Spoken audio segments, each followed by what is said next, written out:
Okay, let me share a little brief teaching for tonight. There's something that I still need to share with you after these hectic days, and frankly, to have a chance to meet Sarah has been a good medicine for me. I hope she's good medicine for all of you too. I know that you can find an analysis of what happened this week in much better places than coming to services. That's not what we're here for. What we do within a sanctuary, even our online sanctuary, is to provide a faithful response to the world. It's to provide a spiritual response for our lives, and always to provide an ethical response to what we witness. Whenever I teach our students or older teens, as often as I can, I share one line, a simple line from the Mishnah. As often as I can, I'll tell this to them. And especially the very first class when I have a confirmation class. And it is b'makom she'ein anashim lehishtadel lihiot ish. In a world where nobody's acting like a real human being, we must strive to be human. We have to strive to be human. And it seems that there's not enough of that striving and stretching and reaching to be our most human, soulful selves. I was looking at the Torah portion, and for the Torah portion, the parsha for this week is Shmot. We're at the very beginning of the book of Exodus. And in chapter 3, not at the very beginning, where we learn about our ancestors and our memories, enslavement, we see a part of the text where Moses already leaves. He's already out of Egypt. It's after he's been raised in Pharaoh's court. It is after he strikes down the taskmaster. It's after Pharaoh is threatening to kill him. And he ends up in Midian, not so far away from where he was raised in Egypt. He was tending the flock for his father-in-law, Jethro.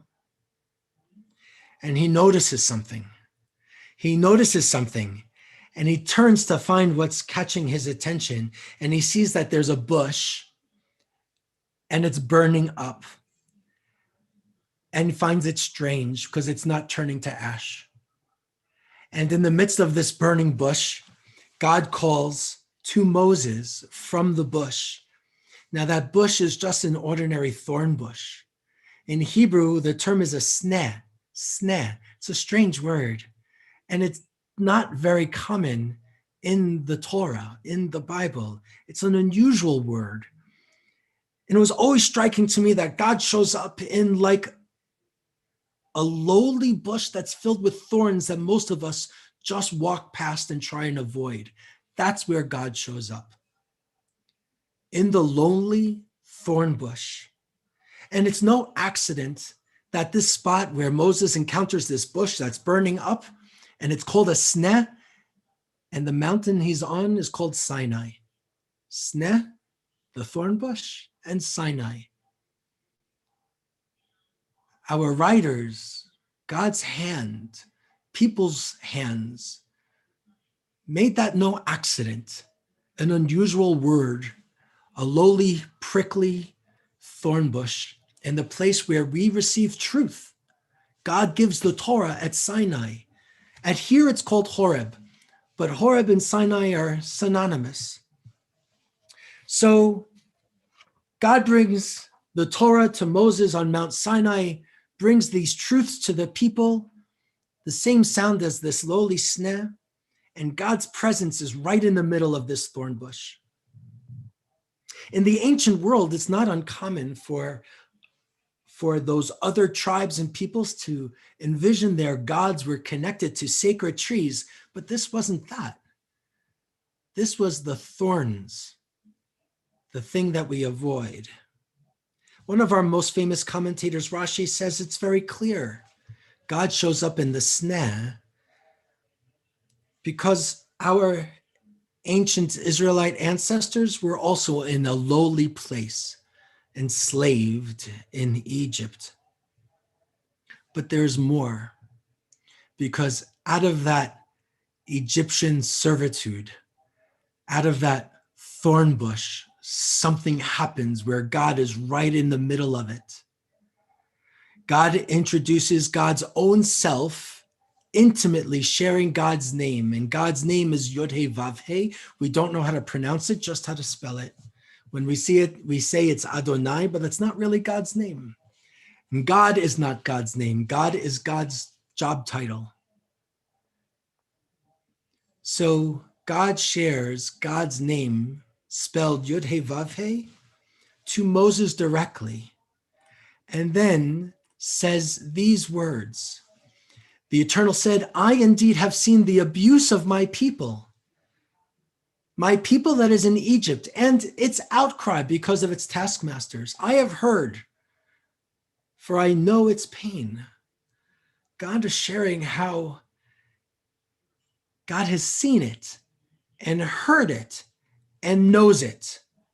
The abuse, the outcry, and the pain.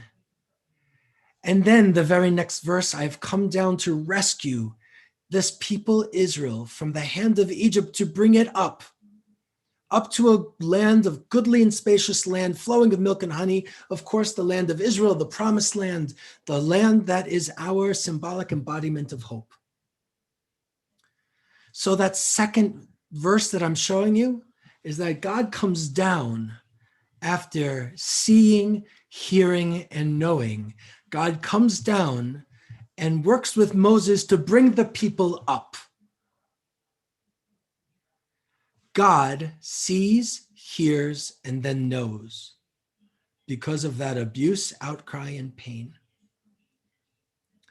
God is going to show up in their lives, descend to where they are, and come up again by bringing them up to a new land. This is godly actions. And I believe, since we're created in God's Tselem, whatever that means, we usually say God's image, but I find that to be challenging. I think we have godly characteristics, attributes, qualities. We have qualities like God. So if these are godly actions and we are to be godly because we also are filled with holiness, then we should see and hear and know. And we see, hear, and know when there is abuse and when there are people crying out, and how do we feel a sense of empathy and know their pain just a little bit. And that's when we come down and show up just like God did. How does God respond? By getting into the pit and lifting them up out of enslavement, from darkness to light, from degradation to liberation. Folks, this Shabbat, we have to strive to be human. We have to reach to be our better selves. We have to show up and walk with others toward a promised land. And that's not about voting for one party or another. It's not. It is about standing up for injustice, challenging and holding people accountable when there is wrongdoing. It is making sure that the world that we live in, this country that we live in, is going to be celebrated for its compassion and justice and mercy and its democracy. Those are precious. All of these founders of the country would talk about the exodus from Egypt over and over and over again. It was even one of the initial proposals to be a seal, seeing Moses with the sea splitting. Ben Franklin creates an image of the liberation from Egypt to be the seal for our country. Now, he lost. It's now just a good part of trivia.